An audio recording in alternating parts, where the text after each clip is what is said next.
What is a woman? You are not. You're not a woman. You don't look like a woman. You don't act like a woman. At the same time, my God, if you're 3 years old and you're saying you're feeling a certain way, or you think you're a boy or a girl, whatever the case may be. Here. And that's what's being promoted to our children as young as age 3. He's like, well, I don't think kids should be trans. I mean, they're little babies. And they're like, what? Are you serious? Yes. I lived 8 years as Laura Jensen until I woke up. Brothers and sisters, we're halfway there. This is your brother Eddie from The Dean Show, and alhamdulillah, we are purchasing a 35,000 square foot property to build the Dean Center, a Dawah Center, a masjid, the first of its kind in America, and we are halfway there to closing on the property. We have $700,000 left that must be collected this month in order to close on the property. Get the tremendous rewards by helping to build the Dean Center with us by donating right now. May God Almighty Allah reward all of you. Assalamu alaikum, greetings of peace. Welcome to The Dean Show. I'm Eddie, your host, and my next guest, Brenda Lipsack, runs Brenda for Kids. The purpose of Brenda for Kids is to pull back the curtain on what's really going on in public education. Parents have been left in the dark about many changes concerning educational content laws, policies, and the fast erosion of parental rights. As a public teacher in California and former school board member, she hopes she will help you see the evidence for yourself and help you make an informed decision. And we're here to discuss today with her this film by Matt Walsh, What is a Woman? To get her reaction to this and ours, let's bring out Brenda Lipsack. How you doing, Brenda? Good to be with you, Eddie. It's nice to have you back on the program. How's everything with you? How you been? Fighting the fight. Yes. So you got a chance to watch this film? Yes, What's a Woman, and also the Dr. Phil show that Matt Walsh was on. Yeah, so what are your thoughts?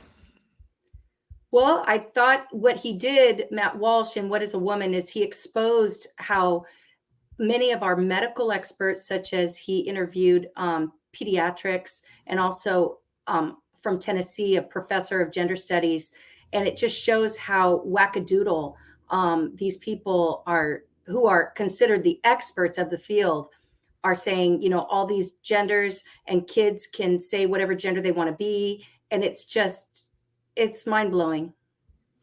I want to go ahead and share a clip from the film so some people who haven't seen it, they can kind of get an idea on what was being talked about in the film. If I were to say that I'm a black man, would you accept that, or would you be skeptical? Are you black? Are you African American? Are you biracial? I don't think so. Okay, well, you don't look that, and I don't think it doesn't sound like that's a genuine statement of who you are. Okay, so that's my point. I could make a statement about who I am that's incorrect. Of course, I think it's well established that human beings can lie, yes. Or not even lie. I mean, I could just be mistaken. Yeah. I'm not sure where you're going. I guess this all comes down to really one question.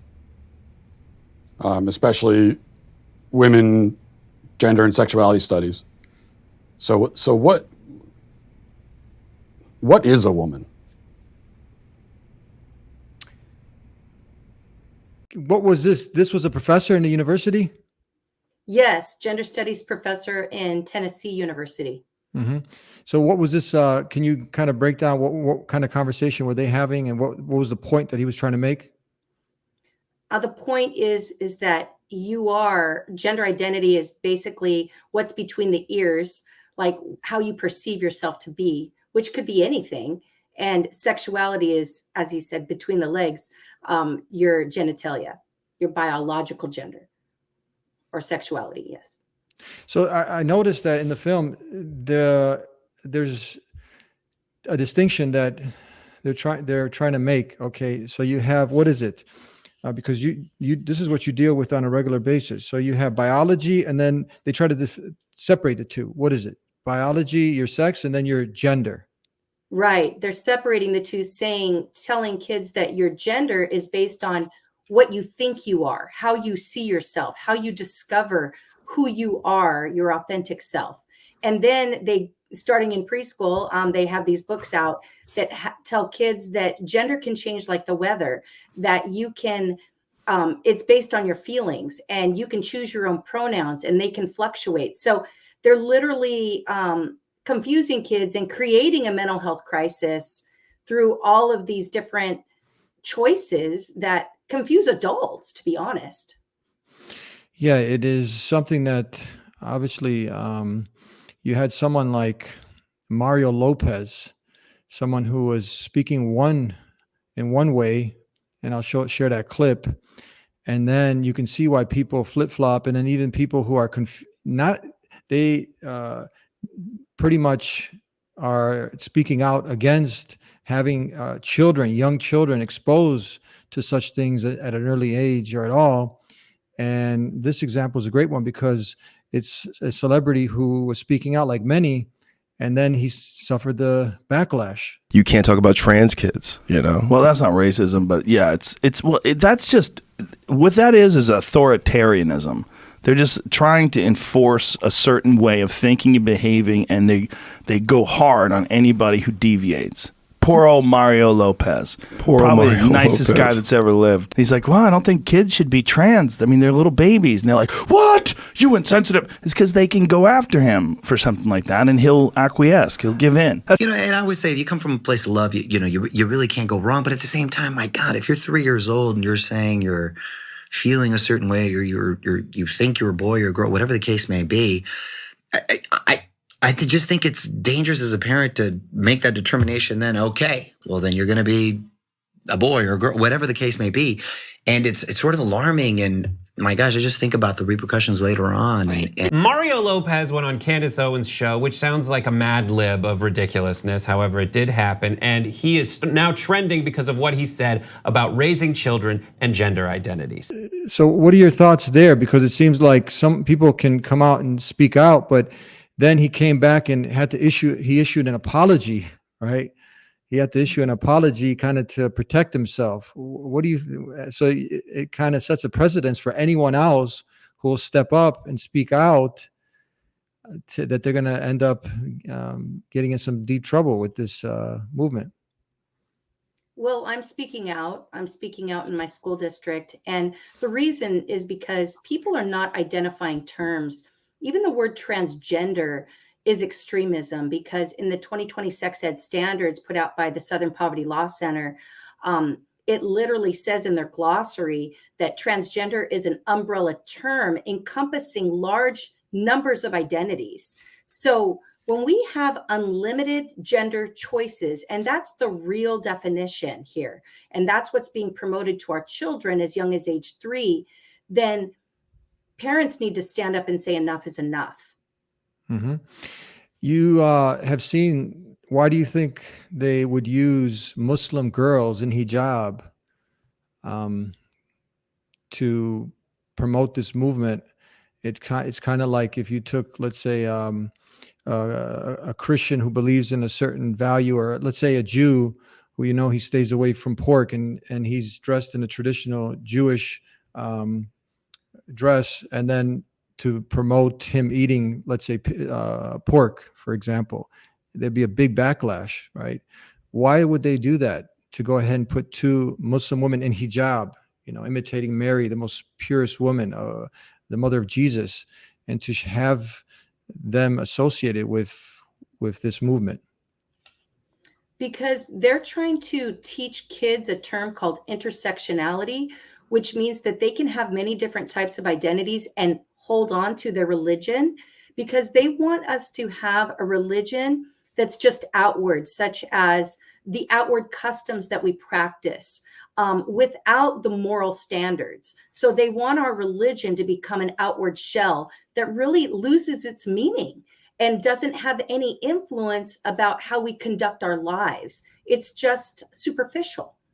And that's how they want kids to see their religious affiliations. Mm-hmm.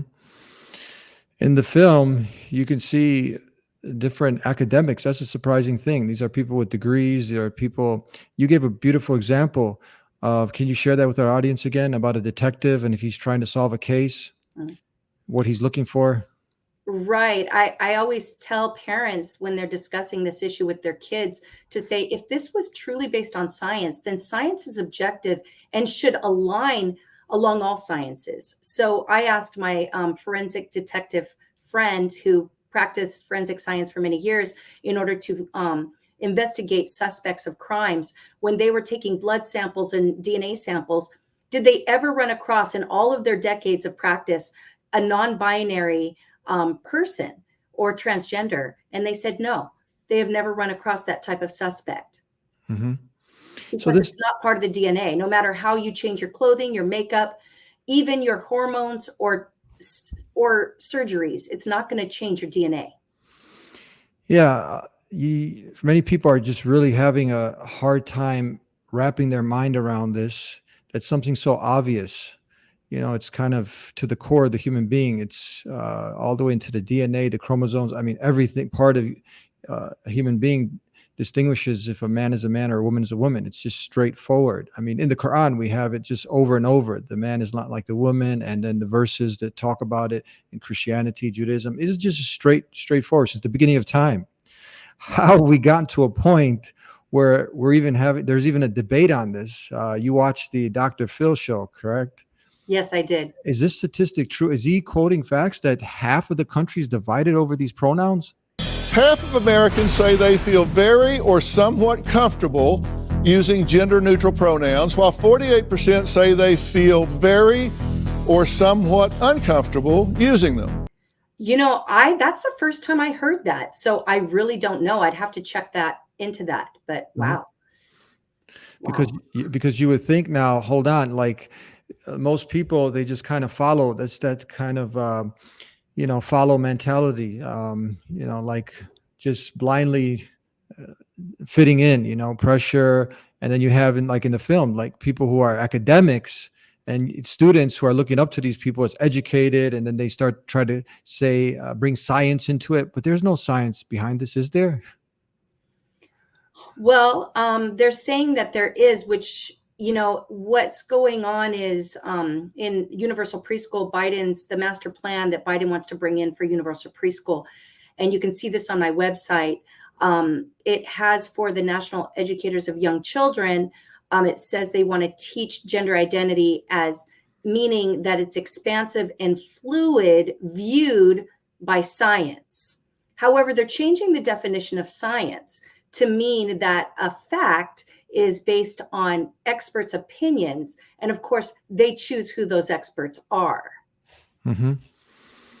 So then you have people who are academics who are in these positions, and now you have a play on words. A lot of it's a play on words, play on sight. You could see where a lot of people who are coming out who have, in the film, you have the person who went through this change, and now is speaking out against this. And in the What is a Woman? Yes. Yes, that was powerful. Yeah. And there's many coming out, detransitioners that are young. What is it called? What is it called? Detransitioners? It's called detransitioners. And if you ever want to interview some of them, I could get their names, some names for you, because they have some very moving, powerful testimonies of how they are now sterilized. They cannot have children. And they didn't know what they were getting themselves into. They were rushed into these decisions, and their bodies are mutilated. They're having health issues that are horrific. And it's very sad. They feel like they were social experiments, and they were. I lived 8 years as Laura Jensen until I woke up and realized that it was totally insane to live this out. The first time that it happened in the 50s was Christine Jorgensen, but Jenner took it to the next level. Wow. And the person in the film by Matt Walsh, What is a Woman, talks about how the people who are really benefiting from this is the drug companies. The doctor I went to, his name is Dr. Paul Walker. Dr. Paul Walker was a homosexual transgender activist. He felt his job was to do like they're doing today, is to introduce people to hormones and surgery as a process of treatment. Now, keep in mind, Dr. Paul Walker was not just your average therapist. Dr. Paul Walker was the author, the primary chairperson and author of the Harry Benjamin International Standards of Care, the very same standards of care that's being used today that's called WPATH standards of care.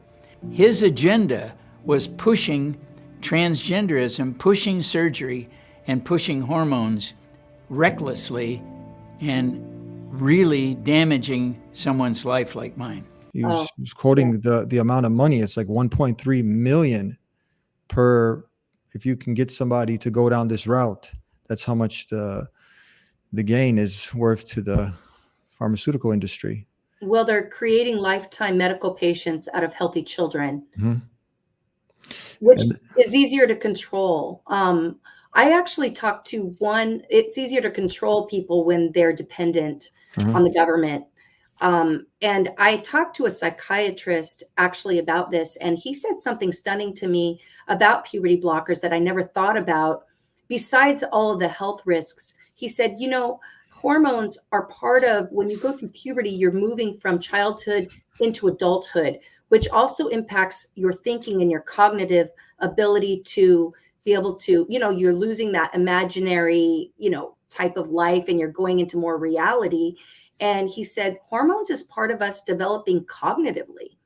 And I thought that was very intriguing. I'd never heard that before. He said, so really, when you put kids on puberty blockers, he said, aren't you creating a Peter Pan syndrome where you're perpetuating childhood? Thus, people who are more childlike are easier to control by daddy government. Yeah, they make this pitch that it's something like, you know, we'll just put everything on pause as if it's that simple, and we'll just continue to process while you figure things out. But in his documentary, What's a Woman, you had experts coming on also talking about, this is a drug called Lepron that actually is like pretty much chemical castration that they give to people, sex predators and others. Yes. It's very scary. It can cause cancer. It has a whole list of very dangerous side effects. And to me, this is child abuse, to be giving this to children at such a long age. There's no scientific data to support that it's safe, as far as we know. And it's something that just unnatural. How can they get away with this? It just doesn't make any sense. It really doesn't. It is child abuse because puberty blockers are not FDA approved for the purpose they're using it for, such as sex changes. It is not FDA approved. And I talked to a head endocrinologist of a gender clinic in my county, and he verified that. Dr. Mark Daniels. Wow, that's interesting. You have, we can go down just another route where we won't at this time, but you have also, they were talking about that people not dare, doctors, scientists, experts in this arena, that they not dare speak against what the advocates out there, the activists, are speaking in favor of this position. But as soon as doctors, they're so fearful of the consequences that they keep their mouth shut. Yes, a lot of them do. I know that as a teacher, I went through a sexual harassment training, and they're trying to totally scare teachers by saying that if you don't use pronouns that a child chooses, that could be considered sexual harassment, which would cause you to lose your job. And it keeps people quiet. But I'm not keeping quiet about it. Yeah, I had a teacher the other day say that she's just will not, many Muslim teachers, they're going to have to quit their jobs because they can't go along with this. And they're having them in the schools. Like usually at the beginning, they'll say, okay, how many boys are you going to give me? How many girls? Because there's a distinction. The boys are a little bit more rowdy and whatnot. So they have to kind of figure this out. But she's like, we can't even say that. That was just one example because they can get in trouble. And yes, I just went through an in-service at my school where they told us not to refer to kids as boys and girls, instead to use words like students or scholars, not to refer to parents as moms or dads, but instead to use the word parents or partners. When you go, they also want, what's interesting, when you go into the history of the people who kind of are the masterminds behind this individual by the name of Kinsey. Do you know much about his bio? And Yes, I do. can you bring us up to speed? There was another individual also. It was Yeah, Kinsey. John William Money. Yes. Well, this book right here, it's called As Nature Made Him. This is about John William Money and the kind of experiments he did on children, it was horrific. I have some quotes here from John William Money. In the Time magazine of April 19... Tell us for the audience who've never heard this name, like why are we bringing up what's John William Money? Who is he? Okay, John William Money is the man, the quote unquote sexologist who came up with the idea of gender identity, that gender is based on perception rather than on biology. So he's the mastermind that he kicked this off pretty much. Yes. Wow. So go ahead. What are you going to share with us? Yeah, I want to share a quote from him in Time magazine. It says, "A childhood sexual experience, such as being the partner of a relative or an older person, need not necessarily affect the child adversely." He was an advocate of pedophilia. He also was quoted in the Dutch Journal of Pedophilia by saying, "If I were to see the case of a boy aged 10 or 12 who was intensely attracted toward a man in his 20s or 30s, and the relationship is totally mutual and bonding and genuinely totally mutual, then I would not call it pathological in any way." Wow. So He was totally for boys having sex with older men. And he set the stage for all of this, huh? This is what Yes. modern day psychologists, psychiatrists, and others who are in this, sexologists, whatever, they pretty much they go off of his work to his formula for what we have today. Yes, and he studied under Alfred Kinsey, who said kids are sexual from birth. Yeah. And Alfred Kinsey he authorized horrific types of research to show that babies as young as 5 months old have orgasms. And he did this through pedophilia with a time watch. This is some really mind-boggling, scary stuff. Let's get into another clip here. You stood up here and said trans women are women. Yes. Tell me what you mean. What is a woman? Womanhood is something that, just as Ethan explained, I cannot define because I am not But myself. you used the word. So what did you mean when you said trans women are women if you don't know what it means? Right. So here's the thing. So I do not define what a woman is because I do not identify as a woman. Womanhood is something that is an umbrella term. It includes people that describes what? People who identify as a woman. Identify as what? As a woman. What's your reaction to that? This is the clip from the Dr. Phil show. It's this circular argument. They can't identify what a woman is. And so it just shows that we've really lost our way. And this really comes down to breaking apart the nuclear family. When you no longer have any genders, male or female, then you no longer have a family. So who is the family? The government? Let's get into when Matt Walsh, he took it back outside of the U.S. and he went to an African village. And this is very interesting to ask them these questions and what they What if a man say. decides that his gender identity is woman? A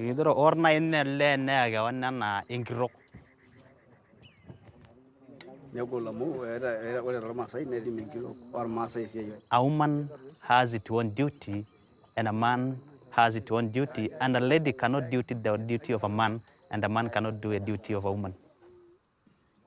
Can a man become a woman? No. No? No. What about a transgender? Transgender?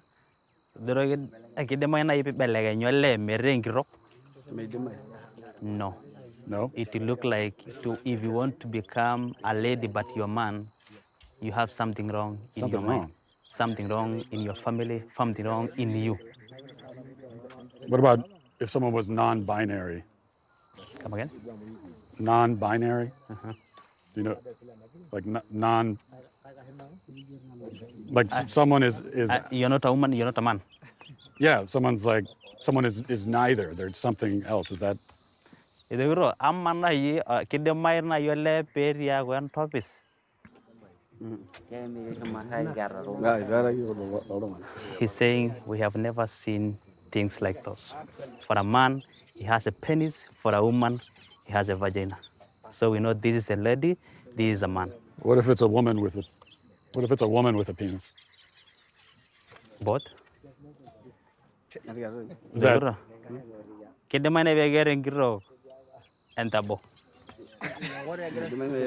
People are laughing. Is that a dumb question? Your thoughts? I think it's a great point that we have in the Western world become so open-minded that our brains have fallen out. Mm-hmm. So we need to go back to the simplistic, The basics. These tribes are smarter than us. There was a grandpa that he visited in the store, and he put a sign up. I don't know if you remember that part in the I saw film. that. And that sign was, I won't repeat the one word, but he said, if you're born with you're not a chick.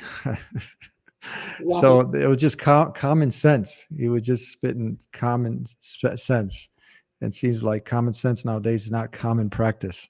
But a transgender councilwoman says he's a bigot who went to the dark side on her. You are nuts. You're not a woman. You don't look like a woman. You don't act like a woman. The confrontation started inside. Trans women are women! Get a Trans women are women! And spilled into the street. You are not a chick. Aberdeen Councilwoman Tiesa Meskis confronted owner Don Suker about a sign he posted in his store saying, if you are born with a slang for a male body part, you are not a chick. I'm telling you right now, as a trans women are women. Well, I'm telling you, as a man, that's bull. Uh-huh. It's total bull. Okay. You know what? Nobody confronts your. That's the problem. Really? If they'd say, really? What the? You want to bet? What the is you know going what I on? have had Do you to know how work many with? people you've embarrassed at Oh, City wow. Hall? Me, an They have embarrassment to City they Hall? have Really? to tolerate You're that. City, sir. You are an embarrassment to this city. I am a And pillar I in make the sure city. that everybody knows. I'm a pillar in this. Now, Oh, you yeah. do that. Do you know why? Every time some bull like this happens, my sales go up because people are wanting this side. Really? Really. We're going to show them this side of you, and You do hopefully- it. You do hopefully it. we can You change do your it really mind, good, sir. because guess hopefully what? we can wake you up.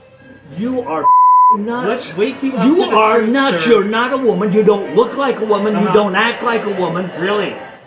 You're in the head. What's Oh, wrong really? with you? I'm in the head. I am confronting you. Yes, sir. That you are. And I'm confronting. I do think that people should be aware that Center of Disease Control is behind this. Their definition of non-binary means gender creative.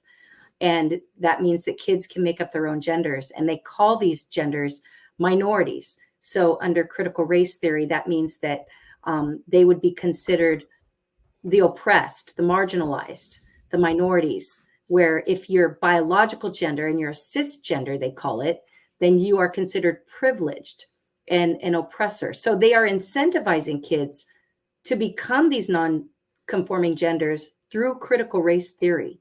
Mm-hmm.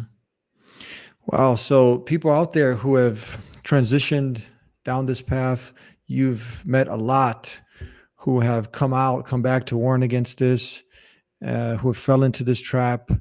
So there is with the proper education, people can hopefully make the right decisions. That's what we're trying to do here, because as in the film, the one interviewee who went down this path, he said that he quoted the statistic that 7 or some years after the fact that this group is the most suicidal.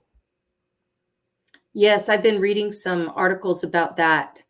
There's a lot of research coming out about that right now from Heritage Foundation. I just saw that. So if you want to talk about compassion and love, that's out of the love. I'm sure this is why you're doing it, why we're doing it. We're trying to educate humanity, because obviously this is an attack on our children. This is an attack on us, on parents' rights. And your work is just so important, so vital. How can people go ahead and connect with you and get more information on the topic?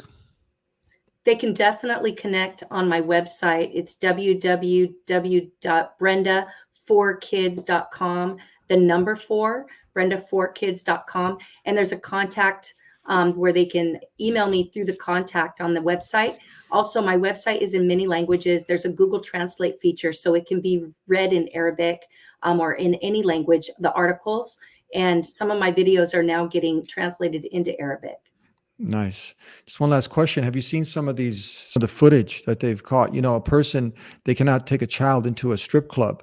And if they were caught, you know, you can get charged, you can get arrested. But you have many of these places, they invite some of these people, and they're pretty much just really dressed indecently, doing very provocative dances and having kids put money like you would into a stripper, you know. It's very sad to see. It's not a joking, laughing matter. And you see this, how are they able to get away with this and nobody's doing anything? That's a good question. I know in Texas, they're trying to ban that because they're trying to come out with laws about that. And because that was going on in Dallas during Pride Month this month. And there were a lot of people horrified that minors are participating and being brought into this, even walking on the strip with the drag queens. And so they're calling this out. How it's I don't know how they're getting away with it. I mean, and then you have sex offenders who are just having like a field day. They've been caught in these places, and they going into women's rest areas, and next thing you know, this is like a sex offender. So it's like, it's how convenient for him to say, yeah, I'm this type of gender. Articles where sexual predators have used the gender identity based on feelings, defense, in going into women's bathrooms. And in this particular case, they were arrested. Throw a little mascara on their face and they can sit in a bathroom and wait for a victim. Well, and that's already been happening. It's happened in one of the middle schools where a transgender young man assaulted a girl in the bathroom. And it was the father who was demonized for trying to protect his daughter. Ridiculous. But I will tell you that after that Dallas drag queen situation happened, and one of the Dallas legislators wanted to ban that with a law, Senator Scott Wiener, who is a senator in California, tweeted out that he wants to pass a law in California that is going to require a drag queen 101 class before graduation. Wow. Yeah. That is something else. What happens is, what are they doing if you conveniently, now you are someone who's a criminal and you're about to go to jail, you're a man, and you're like, hey, I think I'd have more fun over here on the other side with the women. Yeah. Right. What happens in this case? Oh, I'm sure it's happening. I mean, they're doing it in the prisons. You know, so a man, so a man can say, look, I'm a woman, and in California, let's say California, this is the Mecca of this. So they'll put him in the jail with the women. Yes. Are you serious? Yes. And there have been assaults. Wow. And so our women prisoners are not safe. Wow, this is something really scary. Thank you very much, Brenda. We're out of time. Thank you for sharing this with us. And you guys can go to Purpose, Brenda for Kids, BrendaForKids.com to learn more. And God bless you. Look forward to speaking with you again in the future, Brenda. Thank you, Eddie. Thank you. Bye-bye. Bye-bye. And I want to thank you guys for tuning in here to The Dean Show. Subscribe if you haven't already. Hit that notification bell. And you see what's going on. You see the times that we're living in. And there's actually a prediction of this in the Quran, that the Shaytan will look to change the creation of God Almighty Allah. So this is where God conscious people and people who've even fallen into this, there's always hope. God Almighty Allah is the most loving, the most merciful, can always change towards the way of the natural way of the fitra. Come back to your creator. He's the most loving, the most kind, the most merciful. because there are so many layers of deception and so much attack on the fitra, on the natural way. So sometimes people, they fall into traps, but there's always room until death to go ahead and turn back, to make Toba, what's called. And for us out there, people of consciousness, people of goodness and morality, to stand together, to work together, because you can see, as what was quoted from the Dr. Phil show, if this is accurate, half the country is already divided on this. And you see when people, celebrities speak out, like, for example, Mario Lopez, when they speak from their fitra, from the innate nature of the human being, to go ahead and reject this, they get attacked. They get attacked, and then they go ahead and go back into their shell, and they succumb. But that's why we need to lead the way, to go ahead and be those who invite to good, to warn against evil. And we have to do it with kindness and compassion. And what we're doing it with love, but we have to speak the truth. We'd like to have you on, Matt Walsh from What is a Woman? If you accept our invitation, we'd like to have you on the program. These are the points and areas that we can work together. Thank you very much. Subscribe if you haven't already. We'll see you next time here on The Dean Show. Until then, peace be with you. Assalamu alaikum. Assalamu alaikum wa rahmatullahi wa barakatuh. Many of you know Eddie, The Dean Show. Name hasn't changed because the message will stay the same. The Dean. And that's exactly what he has been consistently calling to. So this effort is long overdue. Masjid, gym, and Dawah Center. All of this is manifestation of the Deen, providing for the mind, body, and soul. With this gym, subhanAllah, as we know, Eddie has been involved in martial arts for over 10 years. We know the Deen Show has been here for 10 years plus. Let's donate to this cause and realize that this definitely is a manifestation of our ibadah, of giving from what Allah has given us and giving it back to something that He loves. As you see with the work that He has done, being consistent and in having integrity with this message of telling people about Allah from different walks of life. And He definitely compliments the ummah when we look at the presence of Islam and Muslims in America. Let's donate to this beautiful, beautiful idea that we see he has the caliber and the integrity and the wherewithal to see it through. May Allah subhanahu wa ta'ala bless you all for your donation, for your contribution, for spreading the link of this message to people to where they can give to Allah subhanahu wa ta'ala by giving to ones that call to Allah. Barakallahu feekum. Don't forget to support this beautiful, beautiful effort. Assalamu alaikum wa rahmatullahi wa barakatuh. Thank you. Cannot leave without giving you a gift. If you're not yet Muslim and you're tuning in to see what these Muslims are talking about, and you like a free copy of the Quran, go ahead and visit TheDeenShow.com. We'll take care of the postage and everything and get it delivered to you. And if you still have some questions about Islam, call us at 1-800-662-4752. We'll see you next time. Until then, peace be with you. Assalamu alaikum. And if you like this episode of The Deen Show, like this video, share this video far and wide, and support us on our Patreon page so we can continue this work. Thank you for tuning in. Peace be with you. Assalamu alaikum.